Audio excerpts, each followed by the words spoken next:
I feel support ni former President Rodrigo Duterte, but siguro hulaton na lang siguro nato kanang naa na gyud ang contest na makita na nato kinsa na ang mga kandidato for the 2028 presidential elections. Well, I am confident that I did not break any law. I did not do anything illegal. Pero syempre sa makita nato karon na murag wala na may rule of law, no? So pag naang kaso, amo alam niya kung atubangon.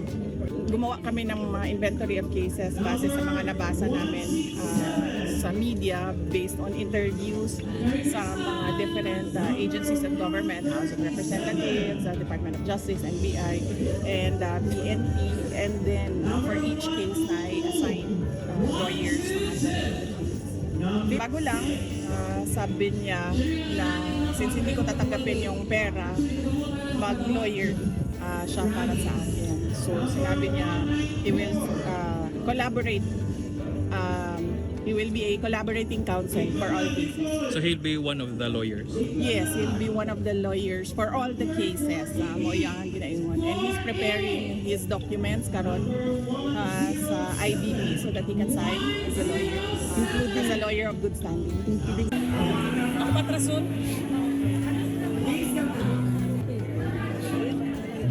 Tabong City.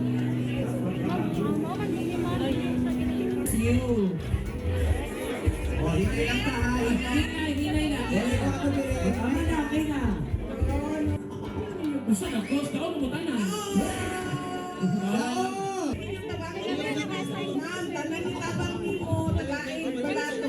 Oh, satu. Sige, answer. That's right.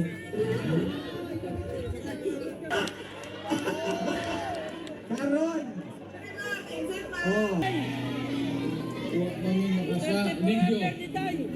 Huwag mamin rakot. Trabaho lang tanan para sa katalingban.